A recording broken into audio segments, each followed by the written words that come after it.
seen in details and a very young, mobile, dynamic squad with a very good coach.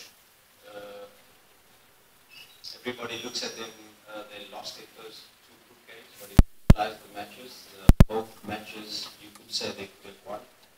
So they're a very good side, and they're probably very similar to us in relation to a lot of new signings, a new coach, and they're still building their squad. But the profile of their squad, like I said, young, dynamic, you expect a really high intensity match despite the heat. And we're well prepared for what we're about to face. Of course, it's a match in the group where we are at home and we are expected to win.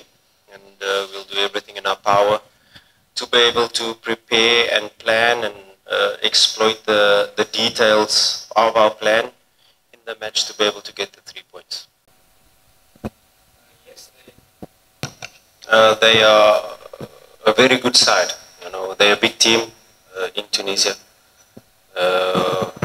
Like I said, it's going to be a very tough game. They've got good players up front. They've got Duuuh, they've got Hebach, they've got the likes of Azamfc coming from deep, Sakau, the number 8 coming in, Hebasi on the left-hand side, two left-footers that are really dangerous. And we are at home and we have to fight for the ascendancy of the match. We have to try to impose our style on the match. It's very important to understand the dynamics of the group as well, and they are a team that needs a win. They are a team that needs 3 points. So normally teams that come here to Benjamin Kappa, they have a more conservative approach, but we have to be prepared for a high press. We have to be prepared for a team that's coming for the 3 points. So also a young, dynamic team. I'm not talking about young as in 18, 19. I'm talking about young as in 22, 23-year-olds that have some experience, that are good talents in their own right.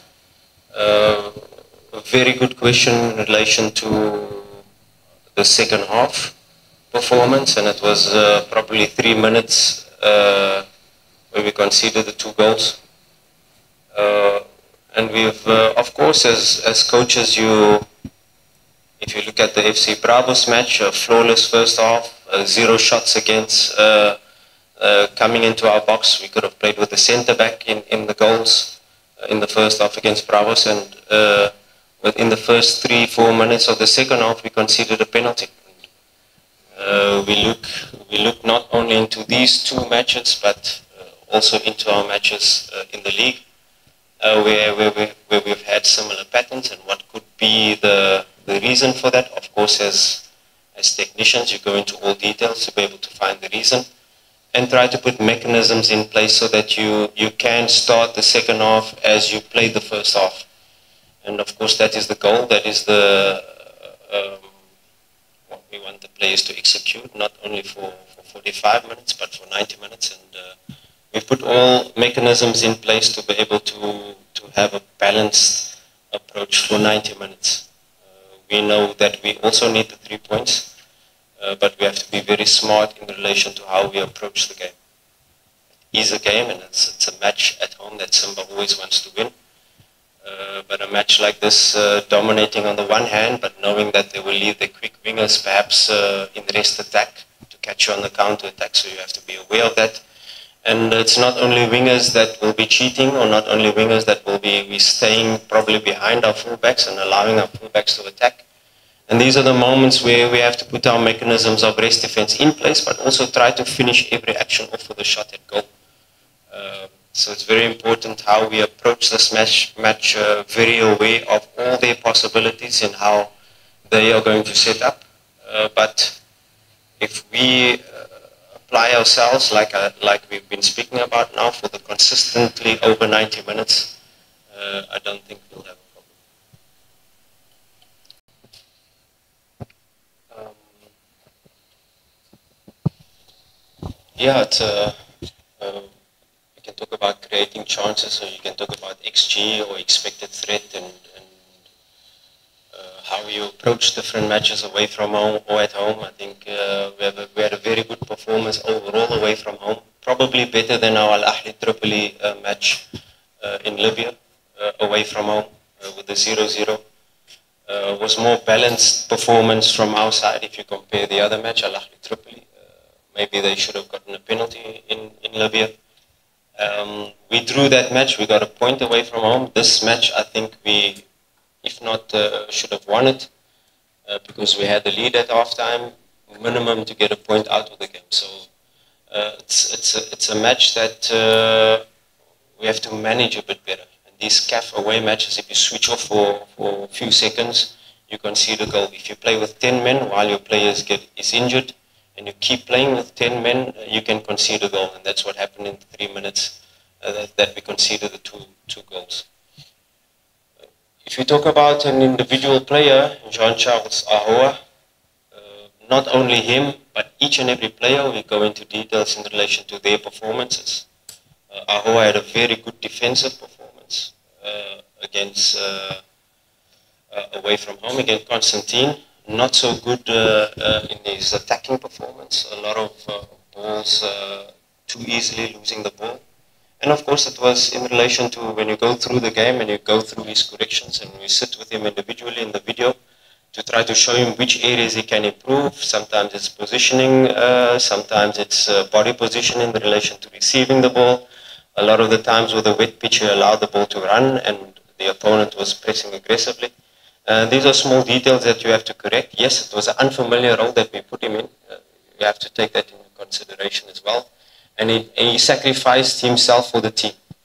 And that is all you can ask for of a player when he's asked to do a certain job. Tactically, he does the job.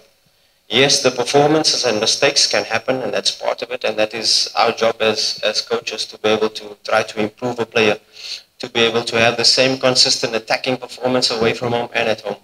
And so we can go into each and every player in the last match, in previous matches, how we try to improve them on all levels. And sometimes it's a psychological aspect. Sometimes it's a player that is the first time playing away from home against a hostile crowd, and how can they manage their emotions, how can they manage their performances. So Ahoua is still a young player, please, and this is what I asked for in the beginning when he was scoring, when he was performing well. It was the media that overhyped him. And now for a young player like this to carry Simba on his shoulders, please, it's asking too much. Let's allow the player to grow. Let's allow the player to make mistakes. Let's allow the player to improve. And he's a player with huge potential and a huge ability, and still has not reached even 60–70% of his full potential. So it's our job to be able to get the best out of these type of young players. And we shouldn't forget that 15 new players coming into Simba Sports Club this season, a big club, and now asking them to perform week in, week out, away from home, at home. It's going to take ups and downs for young players. So let's support him, and it's our job. We will support him. We will support all our players, and we'll help all our players to improve.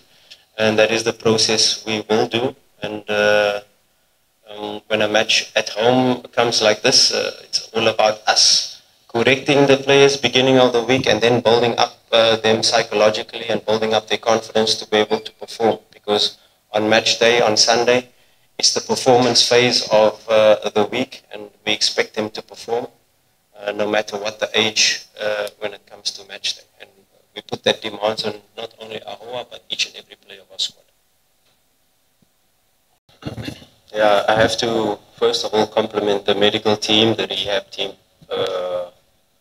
for, with our return to play protocols, going into details in relation to not only getting our players back from injury, but making sure that we can remain injury free.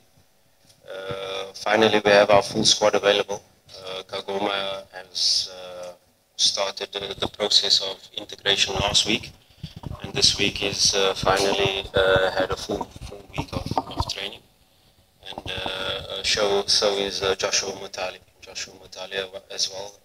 We have to be careful with those players in relation to suddenly just throwing them in. We've got recommendations from our conditioning team as to how many minutes they can play.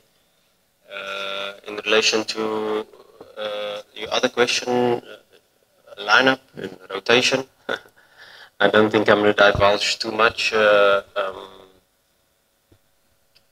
give the opponent any idea about what they're going to face. It's normal that you try to keep the spine of the team together, and that is what we've been trying to do, not only with Shem alone, Hamza if he was fit, Shamu, Hamza, Shem alone, the three of them have been being a part of that spine. Of course, Fabrice not in the first step, but Fabrice lately has been our key figure in relation to controlling the team in the midfield. And yes, we spoke about Kagoma being out, we spoke about Joshua Motale being out, and sometimes as a coach you are forced to make these, but you have to believe in all players. When these injuries occur, when players are not available, you have to trust the other ones that come in. And we will see what lineup comes tomorrow. It's just in relation to putting the best team on the pitch, like I always said. It's not always the best players on the pitch, it's the best team on the pitch. And what team can go out there and sometimes that team is not the starting lineup, but the players to come on and get you the 3 points. So it's all part of a bigger scheme. And the lineup will be good, I can assure you. It will be our strongest lineup. And we will go out there to get the 3 points.